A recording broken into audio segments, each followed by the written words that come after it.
बिस्मिल्लाहिर्रहमानिर्रहीम। Thank you very much. ये वाक़या हुआ है उरमड़ बाला में, रात को हुआ है।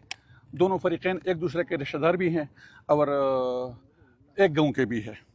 तो इसमें जो कत्ल हुए हैं वो 6 बंदे कत्ल हुए हैं और एक ज़ख्मी है। और इसमें जो मुल्ज़िमान नामज़द हैं ना, शमशाद, मंसूर और खान अकबर खान मोहम्मद, ये भी इस इलाके के हैं और ये नामज़द हुए हैं। इनकी गिरफ्तारी के लिए पुलिस छापे मार रही है। क्या है सर, क्या वजह थी कि इतना बड़ा और जामबग में कितनी खवातीन हैं? अच्छा, जो मुदई है, मुदई की बीवी वो वफात पा गई थी।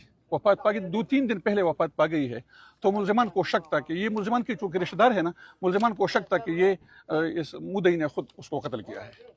यही मेन वजह बताई जा रही है। 6 लोग जो जांबाक हुए हैं उसमें कितनी खवातीन और बच्चे? ये जो 6 जानबाग हुए हैं ना, इसमें 2 बच्चे हैं। एक तिफलिका हुमाद है जिसकी उम्र 10 साल है और एक तिफल अहमद है जिसका उम्र 3 साल है। और इसमें एक नैला है और एक मुसम्मत शकीला। ये 2 खवातीन भी जानबाग हुई हैं और दो अशखास है, हज़रत अमीन और फजल अमीन।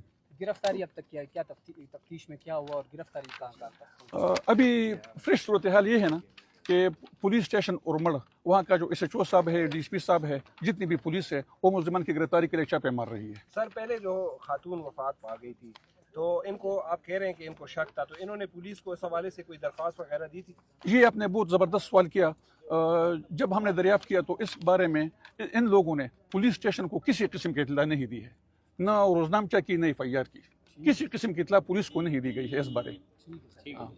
शुक्रिया।